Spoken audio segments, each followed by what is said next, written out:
His transportation screams South Beach, but when he's in Miami, Chad Johnson's appetite almost always takes him here, just off I-95 to Jackson's Soul Food Restaurant.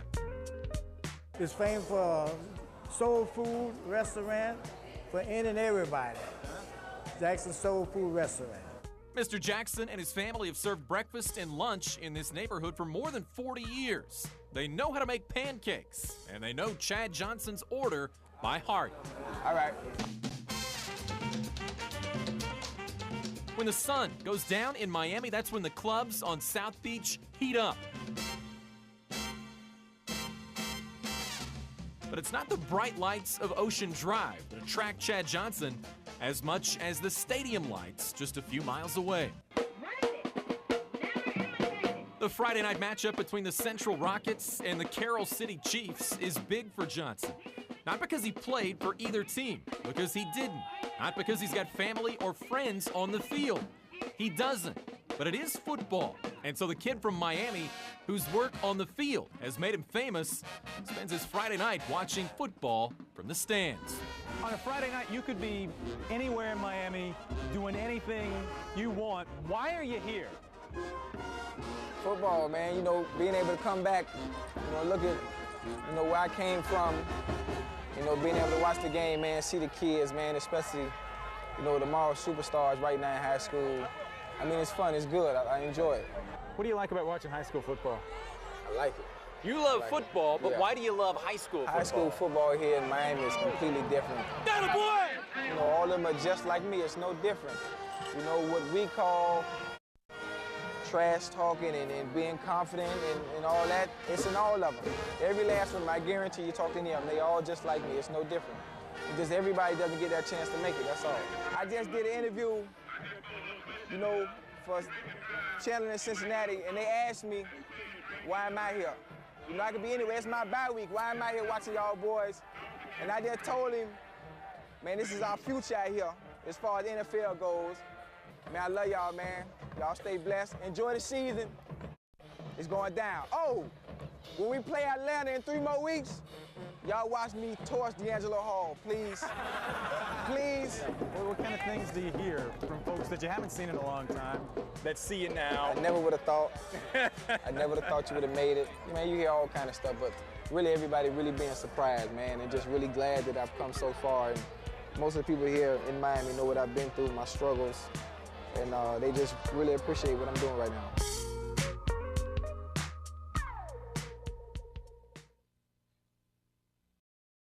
Yeah, this spot's perfect. You can't beat it. There's something about baseball players and routine. You want your usual? Usual would be perfect, thank you.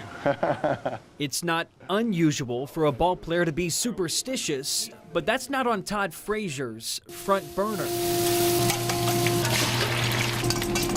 The sometimes scrambled life of an out-of-town athlete, the New Jersey native says diners, they just feel like home. Usually you get the home fries or something, but just a Jersey thing. We eat fries in the morning. Thank you. You're welcome. Here's your extra plate. Appreciate it. The fries do make Todd Frazier's usual a little unusual. But his 5th year here, the Reds' third baseman is open to the idea that he carries himself like anyone else making a living in Cincinnati. I think it's kind of how I was raised, I guess. You know, my dad always explained to me that, you know, you never know who's watching. You never know what little kid it is at the game for the first time. You know, you can make somebody's day, you know, even especially the days that you're doing bad. You know, somebody else like, oh, man, even though so-and-so's bad, he's a great guy, he's got good character. I love it here, I do. It's probably the best place to play baseball, I gotta be honest with you, and I've enjoyed it. Which he does! See you later! This is one of my biggest fans right here. She watches every game. Yeah. I never miss. You're not home a lot during the year, so, you know, stuff that reminds you of that brings you back to where you need to be, especially when you're struggling or, you know, you need a moment to yourself. So you just come on over here and just get a nice breakfast, and away you go. See you guys. Thanks again. Bye. Thank you. Bye, Todd. See ya.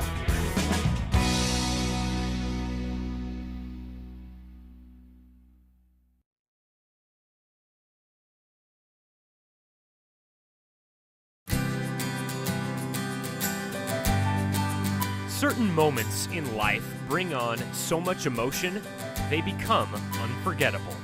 I want to play basketball. And for that particular moment, the world was a much better place. This is a dream of a very special kid in our community and on our team. Wyoming coach Tony Gentry decided to let student manager Michael Ames, a senior, play just one time on senior night. Before the season, when they passed out uniforms, nobody could take number 23. That was Mike's, set aside for his time in the spotlight. It sat in the box for, until last Friday night. And I pulled it out and said, Mike, here you go. Fellow senior Alex Camphouse insisted that he sit out so Mike could start against rival Indian Hill. It was louder, more passionate, just more electric than I've ever seen it. It's probably one of his dreams, is stepping on that court, and, it was fulfilled. The two teams agreed to let Mike fire away and put his first basket in a high school scorebook. I missed one. And I second, I got nothing but nets. God was watching over all of us and put us all together in that moment. I was so happy for Mike, and seeing his smile just made it all worthwhile. My coach is just eyes. For about 4 minutes in that first quarter, I couldn't coach because I was so emotionally choked up. I could not coach. All because a basketball team gave back to a guy who has given them so much. So many glasses of water and words of encouragement. Senior night was really Mike's night. It's just one of those things that you're never going to forget because of the way everybody treated him and the way everybody accepted and everything. It's something you're just never going to forget.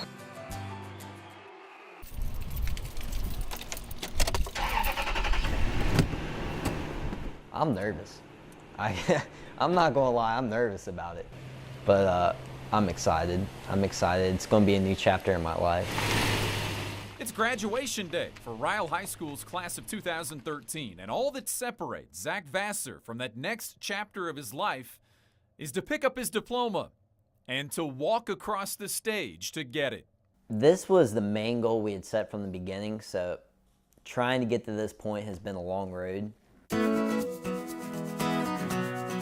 That long road started 3.5 years ago when Zach, a state champion motocross racer, was in an accident that left him in a wheelchair, unable to move his legs. The goal during all those thousands of hours of therapy has always been to walk. Only his family and close friends knew that his target date was graduation night. Zach has said this, I know God has a special plan for him. We just, we don't know what it all is yet. It's kind of unfolding, and we'll just see what it is. Zachary Tyler Vassar.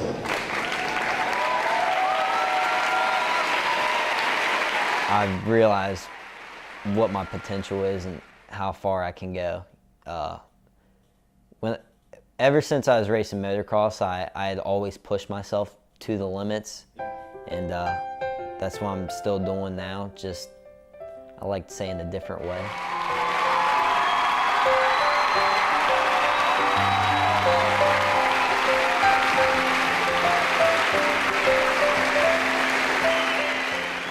He can handle anything. Anything is thrown at him, he can handle it. Yep. He'll succeed at anything he does. I'm sure of that.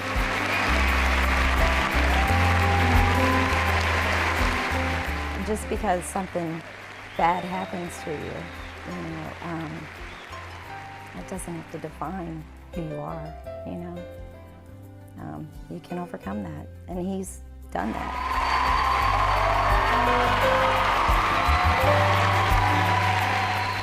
I'm a lot farther along than I'd really expect myself to be, and I'm not going to stop. Like I said, you just got to keep pushing for more, and until I'm up walking like I used to be, I'm not going to stop.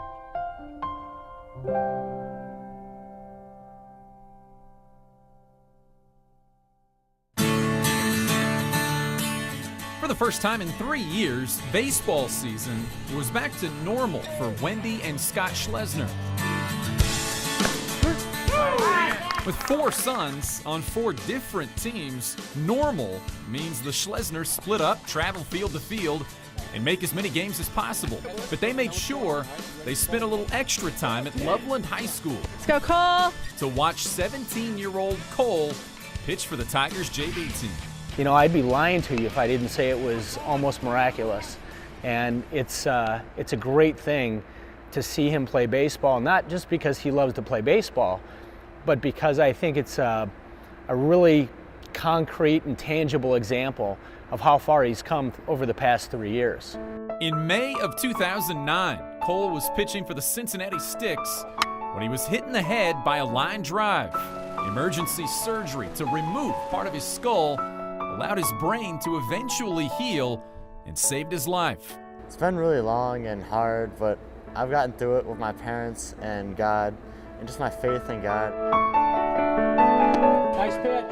Just my friends and family and everybody has helped me out in positive ways to help me get through everything I've gone through. After his injury, Cole was in a coma for 72 hours. He was in the intensive care unit for nearly 2 weeks. And he now has the scars from 4 brain surgeries. Thankful to be alive, he still faced months of rehab. When I first met Cole, it was a struggle for him to walk down the hallway, speech. He struggled with his speech. But from then to now, it's an amazing jump. It's been a journey of faith more than anything. How great it is that he's been able to recover so much since the day that he was helicoptered to the hospital and almost died. Had a kid. Cole's recovery took away a significant part of his teenage years. He missed time at school, missed hanging out with his friends, and he missed baseball. Everything out of Cole's mouth about baseball. I missed it a ton.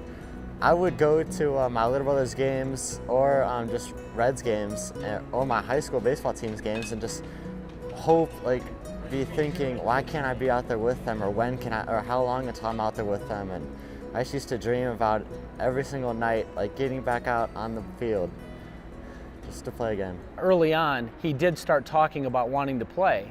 And I think we all felt like if this kid wants to play again, who are we to take that dream away from him? So Cole suited up for the Tigers, was a bullpen guy early on, moved to the starting rotation, and finished the season with more appearances than any other pitcher on the staff. There's life and then there's baseball. And the kid wants both. The kid's working hard for both, and it's amazing to see him strive to succeed. I have the greatest family in the entire world. I love them so much, and thank you to my team this year. And thank you guys so much for supporting me, to my friends and family. It's been awesome. No matter what the challenge has been, he's risen to the occasion, and I got to tell you, he is the most grounded 17-year-old that I know.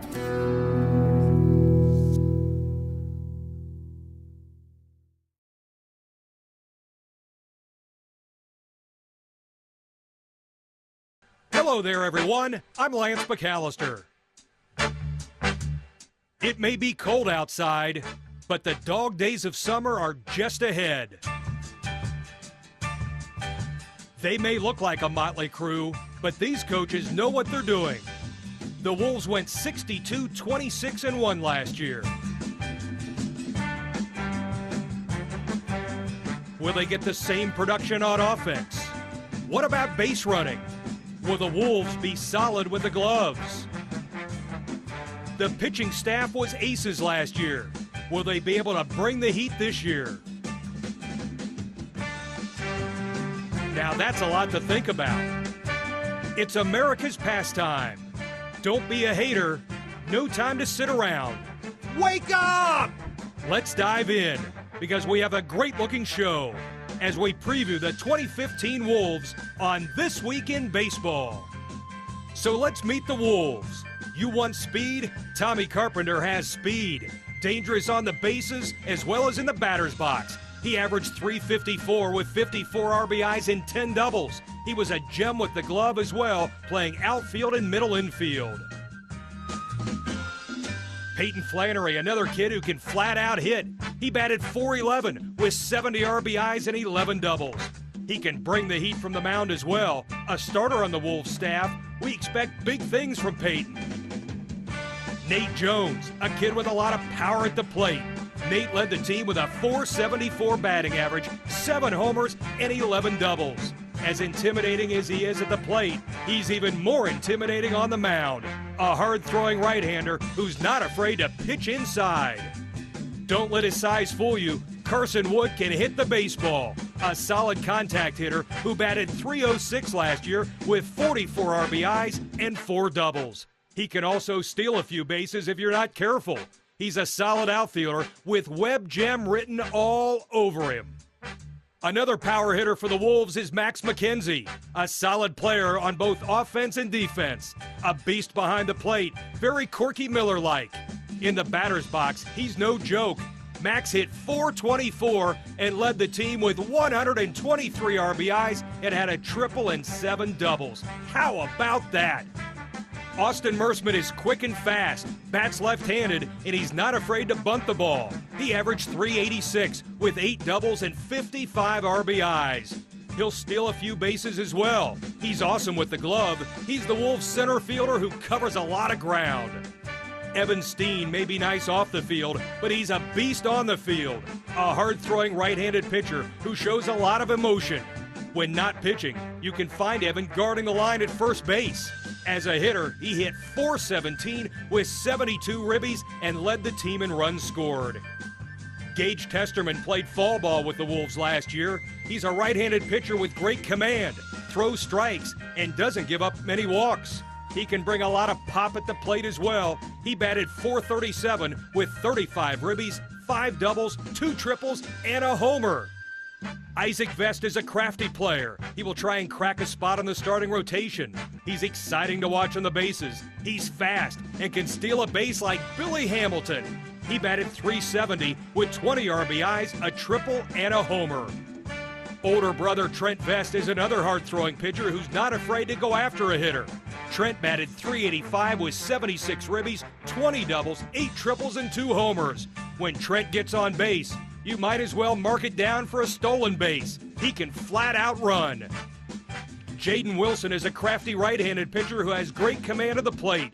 He doesn't walk a lot of people, he gets a lot of strikeouts, and he makes the batter put the ball in play. Jaden can also hit. He batted .463 with 104 ribbies, 100 hits, 22 doubles, 2 triples, and 4 homers. How about that? And new to the Wolves is Branson Hubbard. Branson comes from the Thunder. He's a southpaw that throws hard. He'll fit nicely in the rotation with all right-handed pitchers. Branson will be a nice addition to the batting order. He hits for power. Well, there you go, fans. The 2015 Wolves. There's nothing that'll cool these guys off. We look forward to a great season. That's all for now, folks. Thanks for watching This Week in Baseball.